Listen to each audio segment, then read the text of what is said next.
Eu não tinha vontade de mudar de país. Eu não tinha vontade de vir para Portugal. Eu vim porque meus pais estavam sem renda no Brasil. E depois de tudo que eu vivi e ainda estou vivendo aqui, eu não me arrependo. Eu só me arrependo de não ter vindo antes. Oi, se você não me conhece, meu nome é Marta, eu tenho 29 anos, eu sou do interior de São Paulo e moro em Lisboa há quase 4 anos. Fica até o final desse vídeo que eu vou contar tudo, o porquê eu saí do Brasil, como eu saí de lá e como está sendo toda essa minha experiência. Bom, nós somos em 3 irmãos, eu, a minha irmã mais nova e meu irmão mais velho. A minha irmã mais nova veio para Portugal primeiro que eu, casou e veio embora. E justamente por esse motivo que eu não tinha vontade de sair, porque eu morava com os meus pais. E como eles já são idosos, hoje meu pai vai fazer 78, minha mãe 65 anos, eu não tinha a intenção de mudar de país e deixar eles sozinhos. Então, não passava pela minha cabeça. Porém, a gente passou por um momento delicado. Meu pai recebia aquele benefício do LOAS, e onde foi cortado esse benefício, e minha mãe ainda não era aposentada. Então, tipo, só eu estava trabalhando e estava difícil de manter tudo, a gente não tem casa própria, então tinha que pagar aluguel. Minha irmã morava aqui fora, também mandava dinheiro para lá ajudando, mas não era nada fácil. Foi aí que eu conheci hoje o meu marido Roger, e a gente começou a namorar, e ele tinha um sonho de morar fora, e eu não tinha esse sonho, mas as coisas foi assim, se encaminhando tudo para que a gente viesse. Primeiro, ia ser melhor eu vir também para trabalhar e poder ajudar os meus pais, e eu também ia conseguir viver a minha vida, porque seria impossível eu morar no Brasil com a minha realidade de vida lá, conseguir sustentar a minha casa com o meu marido, né, que seria o meu futuro marido, e ainda ajudar os meus pais. Então foi quando a gente veio embora para cá.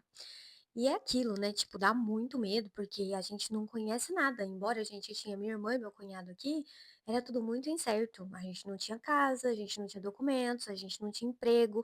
E, enfim, o pouco que a gente tinha lá, a gente teve que vender para vir embora, por exemplo. Meu marido, que era meu namorado, tinha uma moto, tinha as coisinhas do quarto dele, eu também tinha minhas coisas do quarto, ou seja, era muito pouco. E eu trabalhava em uma empresa, né, que era uma gráfica há mais de 5 anos. Então, a gente fez um acordo, eles me mandaram embora, então eu recebi tudo que eu tinha direito, que foi muito bom. Fiquei no seguro-desemprego, mesmo quando eu vim pra cá, né, porque eu fiquei 5 meses. Enfim, a gente ralou muito pra vir aqui, a gente teve que fazer sacrifícios, como vender a moto, começar a andar de bicicleta, a pé. O meu carro continuou lá, eu deixei pro meu pai, porque ele teve que vender o carro dele, porque a gente passou por um momento muito complicado, e o carro ficou para ele. Mas a gente não andava com o carro para poder economizar e não ficar gastando com gasolina. Então a gente ralou muito para vir para cá.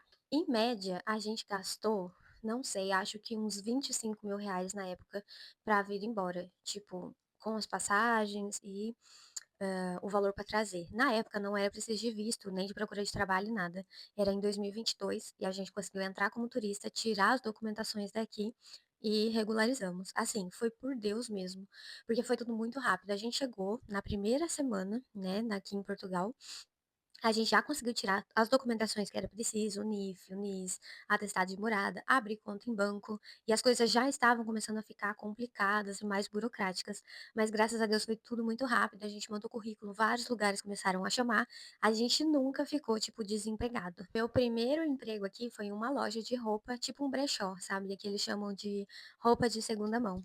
Eu fiquei, tipo, uns 2 meses e tal. E como eu tinha muita experiência em gráfica, que eu já trabalhava isso há anos no Brasil, essa era a minha meta, eu conseguir arrumar uma gráfica, mas eu achava que era difícil, né, que era impossível, porque tinha que ter inglês e tudo mais. E mesmo assim, eu continuei trabalhando nessa loja de roupa para não ficar parada e continuei mandando currículo para várias gráficas, até que eu comecei a ser chamada. Aí me chamaram, eu fiz entrevista em uma, comecei a trabalhar, era muito longe de casa, tipo assim, eu tinha que pegar vários transportes, era umas 2 horas até lá. E eu fiquei, tipo, umas 2 semanas só nela. Aí depois eu saí, entrei em outra que era mais perto de casa, fiquei também umas 2 semanas só, não tinha condições, era horrível, horrível. É aquele choque cultural que a gente leva das pessoas. Eu, por exemplo, vim do interior, de uma cidade pequena, onde todo mundo conversa. É complicado trabalhar com o público, mas as pessoas são educadas, e aqui não, aqui era cidade grande, tem o choque cultural dos brasileiros e portugueses, que eles são mais frios, mais diretos, e isso era muito estranho pra mim. Então, enfim, eu saí e graças a Deus eu encontrei uma outra gráfica, que foi onde eu trabalhei mais de 3 anos, e eu saí só agora porque eu vou trabalhar por conta, mas isso fica para um próximo vídeo. Já o meu marido, o primeiro emprego dele foi um talho, que é o açougue aqui, né, e foi muito tenso também, porque ele entrava às 6 da manhã e saía às 7 da noite, era um lugar muito mau, ele trabalhava muito, e foi bem ruim. Aí depois ele conseguiu entrar num restaurante, na cozinha, também não foi bom. Aí a gente resolveu fazer a loucura de alugar uma moto e começar a fazer entrega, tipo de iFood, que é a Glovo, um dos aplicativos que tem aqui. E foi muito tenso também. A gente passou muito perrengue no começo. Tipo, tinha dias em que a gente olhava pro armário e não tinha nem comida. E a gente tinha que fazer dinheiro naquele dia pra comer aquele dia. E a gente tava tipo assim, sabe? O amanhã só pertence a Deus, a vida é louca e vivia um dia após o outro. A gente morou por um ano, na casa da minha irmã, ajudando, porque ela também paga aluguel. A gente se virava também, fazia os trampos e dividia tudo. Mas a gente morou um ano com a minha irmã.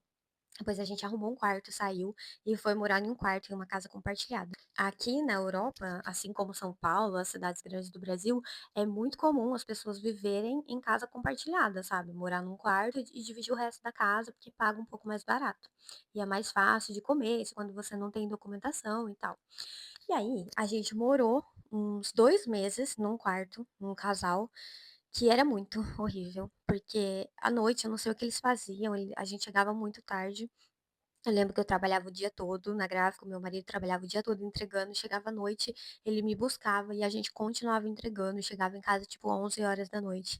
Lembro que era inverno, tipo 1 grau, 0 graus, muito frio, e os donos da casa, eles desligavam o termoacumulador que aquecia a água e a gente tomava banho na água gelada. E a gente pagava 500 euros em um quarto.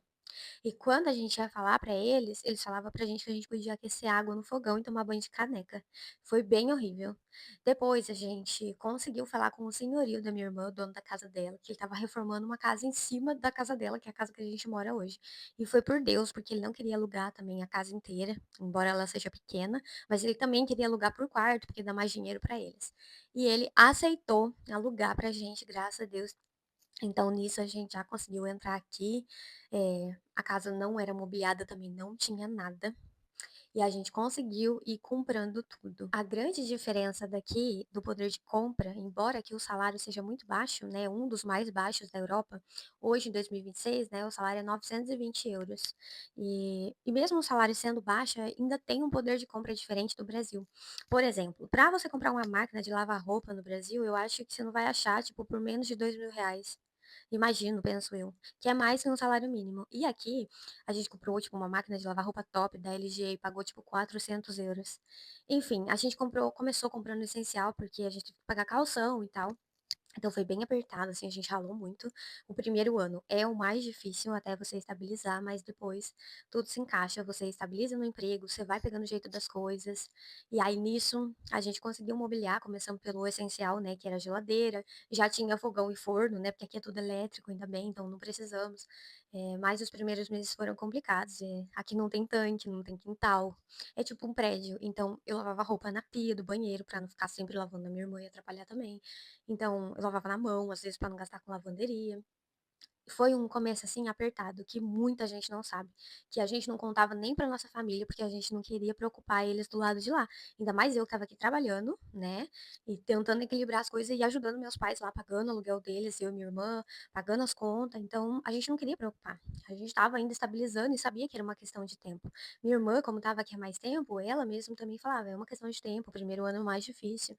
E foi isso, sabe, depois a gente conseguiu, comprou tudo que precisava aos poucos, foi trocando as coisas e, graças a Deus, hoje, assim, a gente estabilizou. A questão da residência levou muito tempo a sair. A gente, quando você chegava, né, você arrumava toda a sua documentação e você fazia um pedido da sua residência, que era através de uma manifestação de interesse, que ela foi cancelada, isso já não existe mais. Mas na altura existia. Então, a gente fez esse pedido e ficou lá quase 3 anos em espera. O ano passado é que a gente foi conseguir receber o nosso cartão de residente. E com esse cartão, ele te dá o direito de viajar pela Europa, de ir para o Brasil e voltar, sabe? De circular sem ser barrado, enfim. E graças a Deus a gente conseguiu. Então, depois de mais de 3 anos aqui, a gente foi o ano passado, né? Visitamos nossa família e foi muito bom, assim. E depois disso a gente começou finalmente a viajar e as coisas é um processo, né? A gente não pode desistir nas primeiras dificuldades. Dificuldades a gente também tinha no Brasil, e então também era normal ter aqui. E as coisas têm melhorado muito, como eu disse, a gente conseguiu mobiliar nossa casa, estabilizou nos empregos, né? Meu marido também trabalha há anos em uma empresa de transporte que faz entregas, uma transportadora. Eu fiquei anos na gráfica, agora tô saindo, tô conseguindo trabalhar por conta, né, que eu faço, tipo, trabalhos de design gráfico, criações de artes digitais, e também trabalho com a internet, fazendo publicidades e parcerias aí com o Instagram, que no momento é a rede que eu mais tenho, assim, engajamento, seguidores, né. Eu sou nova ainda no TikTok e aqui no YouTube, mas se Deus quiser também vai virar. Bom, o custo de vida aqui não é baixo, né, tá sendo bem alto, assim, porque as rendas estão muito caras, mas como a gente já tá aqui há um tempo, então, tipo, a gente tá bem em questão disso, só que a gente não tem opção de mudar de casa. A gente mora em um T1, que quer dizer que é uma casa só com quarto, é um quarto, uma sala, uma cozinha e um banheiro, só que tá ótimo também, porque sou só eu, meu marido e uma gatinha que a gente adotou aqui, a Mafalda. Então, pronto, é isso, tem os seus pontos negativos e positivos. Resumidamente, foi isso.